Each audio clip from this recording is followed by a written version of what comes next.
saya akan coba menyampaikan hasil kajian bersama teman-teman koalisi. Kita mengambil tajuk ke timur, arah deforestasi Indonesia. Baik, seperti yang disampaikan saudari moderator tadi, deforestasi atau berkurangnya tutupan lahan dalam beberapa tahun belakangan memang cenderung menurun, ya, mengalami penurunan dalam beberapa tahun belakangan. Namun perlu kehati-hatian dalam membaca tren deforestasi, terutama bila melihat angka deforestasi atau tren deforestasi di provinsi-provinsi kaya hutan saat ini. Ancaman terhadap hutan alam di Indonesia masih sangat tinggi. Kami menemukan angka deforestasi di 10 provinsi kaya hutan sepanjang 2015 sampai 2019 bahkan meningkat dibandingkan periode 5 tahun sebelumnya. Tanah Papua meliputi Papua dan Papua Barat, Kalimantan Tengah, Kalimantan Timur, Kalimantan Utara, Kalimantan Barat, Kepulauan Maluku meliputi Maluku dan Maluku Utara, Sulawesi Tengah, dan Provinsi Aceh. Inilah 10 provinsi kaya hutan yang saat ini terancam kehilangan tutupan hutan alam. 10 provinsi ini juga menguasai 80% dari total 88 juta tutupan alam yang ada di Indonesia. Lanjut. Baik. Jika kita lihat grafik, teman-teman, dalam 5 tahun terakhir, deforestasi secara nasional memang mengalami penurunan. Jika kita lihat tahun sebelumnya, tercatat sekitar 3,4 juta hektar hutan deforestasi yang terjadi secara nasional. 5 tahun terakhir atau 2015 sampai 2019 deforestasi mengalami penurunan. Ini menunjukkan memang secara nasional tren deforestasi di Indonesia cenderung turun. Namun jika kita lihat di 10 provinsi kaya hutan di periode yang sama, angkanya cenderung tetap bahkan naik.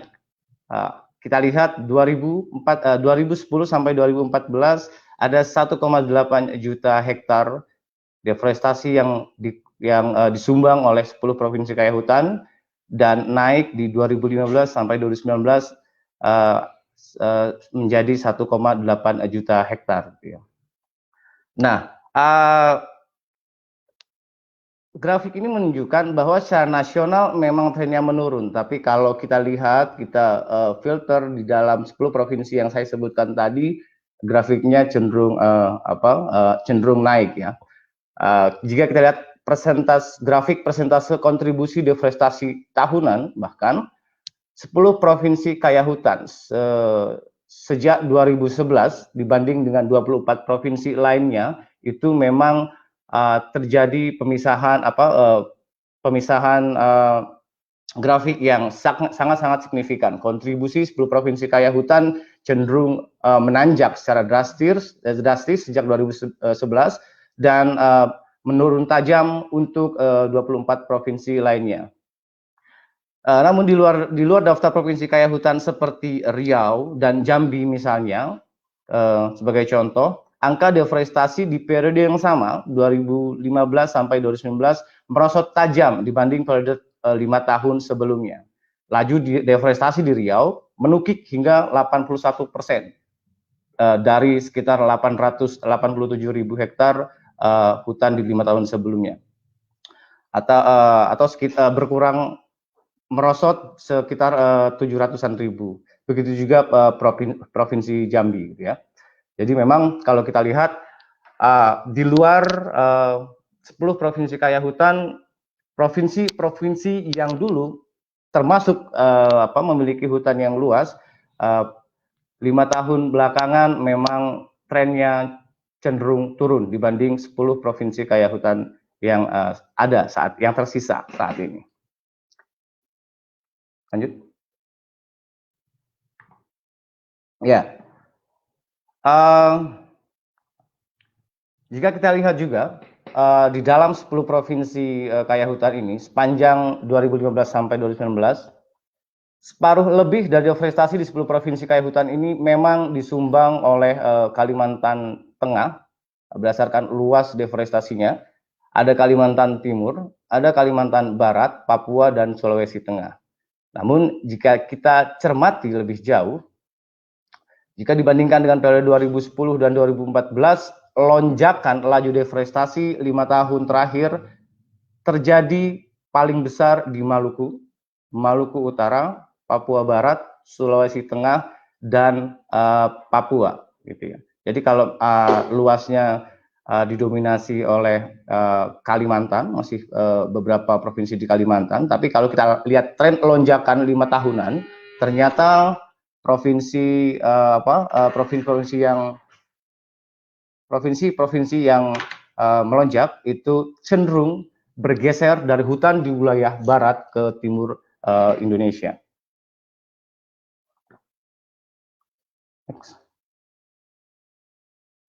Baik, selanjutnya, jika tren tadi melonjak di wilayah timur Indonesia, bergeser dari barat ke timur, kemudian bagaimana provinsi mana yang paling berisiko kemudian terjadi deforestasi? Nah, kami melihat di sini tanah Papua yang paling rentan terjadi deforestasi atau memiliki resiko yang paling tinggi. Tanah Papua, dalam hal ini Provinsi Papua dan Papua Barat, menyumbang lebih dari 30% tutupan hutan alam tersisa di Indonesia. Namun, sepanjang dua dekade terakhir, tutupan hutan alam menyusut sekitar 663.000 hektar, di mana 29% diantaranya terjadi di 2001 sampai 2010 dan 71% pada dekade kedua 2011 sampai 2019. Nah, jika kita rata, deforestasi di tanah Papua mencapai 34.000 hektar per tahun dan mengalami puncak atau deforestasi tertinggi pada 2015 mencapai 89 atau hampir 90.000 hektar.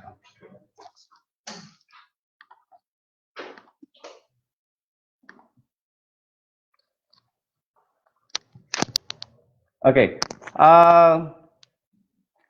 jika kita pecah lagi per kabupaten, memang sekitar 87% deforestasi di tanah Papua pada 2 dekade terakhir itu terjadi di 20 kabupaten, atau kalau kita lihat di separuh total kabupaten di regio ini. Tertinggi memang terjadi di Merauke dan Bovendigul ya, terkonsentrasi di Papua bagian selatan dan yang menjadi paling dominan, kemudian diikuti Nabire di bagian tengah Papua, dan di bagian barat ada Teluk Bintuni, Sorong, dan Fak-Fak gitu ya. Nah, jika kita lihat trennya kita pecah dalam 2 dekade, memang 20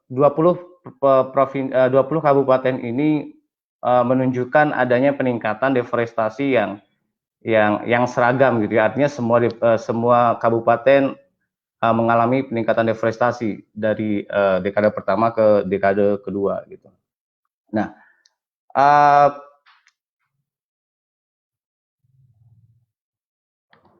ya, untuk analisis ini juga kemudian menunjukkan bahwa jika tadi kita lihat dalam 10 tahun terakhir atau dalam 2 dekade, kita lebih spesifik melihat dalam periode 5 tahunan gitu ya, kita dapat melihat sebenarnya ada pergeseran epicentrum, tempat-tempat deforestasi di Papua. Next gitu. Nah, oke.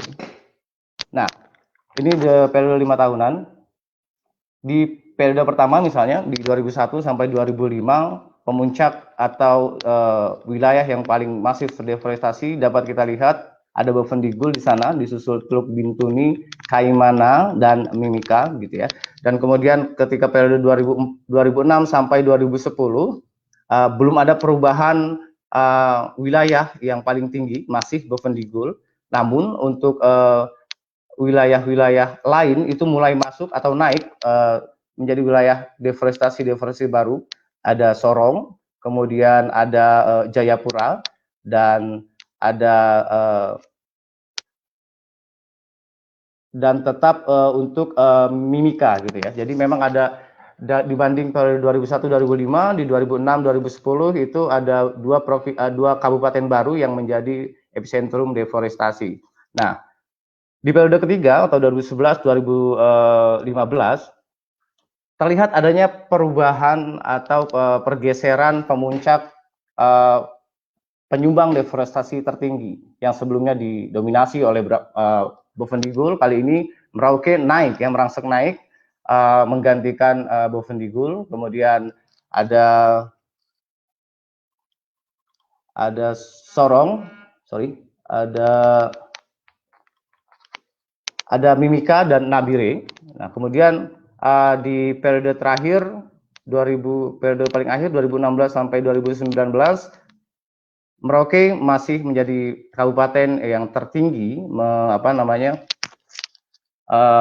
menyumbang deforestasi, diikuti oleh Bovendigul, kemudian Jayapura dan Fakfak ya.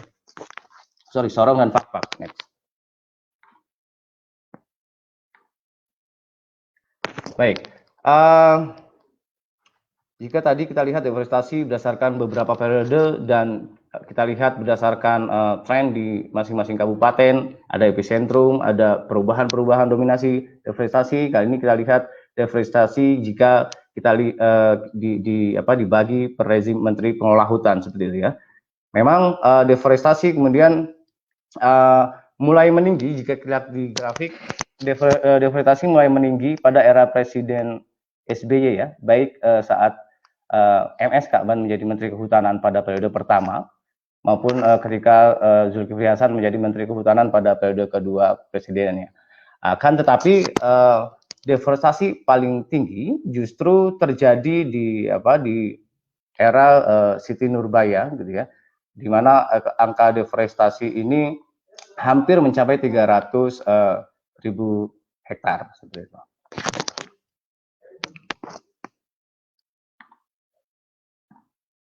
Oke. Nah, sepanjang di Papua sebanyak 72 surat keputusan pelepasan kawasan hutan atau PKH diterbitkan oleh Menteri Kehutanan pada rentang 1992 hingga 2019. Nah, seluruh dari luas ini sekitar 1,5 juta hektar. Sektor pertanian menjadi tujuan utama pelepasan ini, yakni seluas 1,4 juta hektar, dan di antara itu pembangunan perkebunan kelapa sawit adalah tujuan utama sebagai pelepasan kawasan hutan untuk sektor pertanian, yakni seluas 1,3 hektar, atau jika kita kalkulasi sekitar 84% dari total pelepasan kawasan hutan di Papua itu diperuntukkan untuk pembangunan perkebunan kelapa sawit. Nah, jika kita lihat trennya, memang yang paling masif menerbitkan pelepasan kawasan hutan sampai dengan sekarang ini adalah di era Menteri Zulkifli Hasan ya, dengan 37 SK penerbitan pelepasan kawasan hutan. Lanjut. Nah, jika kita lihat dalam konteks Papua yang menyumbang lebih dari 30% tutupan hutan alam di Indonesia, pelepasan kawasan hutan sampai dengan hari ini itu melepaskan sekitar hampir 1,3 juta hutan alam, dan yang dari awal dilepaskan bukan sebagai hutan alam atau non hutan alam hanya sekitar 277.000 hektar. Nah, artinya masih terdapat tutupan hutan alam seluas 1,1 juta hektar pada seluruh areal pelepasan yang saat ini memang secara aturan itu legal untuk deforestasi gitu ya, dan menjadi tidak perform perusahaan penerima pelepasan kawasan hutan ketika ini tidak dimanfaatkan gitu. Jadi memang selama sejak awal pelepasan kawasan hutan di Papua, hutan alam banyak hutan alam yang lepas dari kawasan hutan. Next. Ya, jika kita lihat proporsinya pelepasan kawasan hutan ini atau hutan alam yang masih ada di dalam kawasan hutan, ya, Bovendigul memang masih menjadi kabupaten yang masih paling banyak memiliki hutan alam di areal pelepasan gitu ya. Kemudian ada beberapa kabupaten juga yang relatif masih banyak, meski di bawah Bovendigul ada Teluk Bintuni, Merauke, Jayapura, gitu ya, Mimika dan beberapa kabupaten lainnya. Nah ini yang kemudian harus menjadi perhatian karena tingginya deforestasi di Papua paling akan masif terjadi di beberapa kabupaten-kabupaten yang saat ini hutan alamnya sudah dilepaskan gitu ya. Nah, ini menunjukkan bahwa potensi lonjakan di deforestasi ya di tanah Papua dalam beberapa tahun ke depan sangat besar, melihat sangat banyak atau 1,1 juta hutan alam yang ada di Papua yang sudah dilepaskan dari kawasan hutan itu saat ini terancam gitu ya.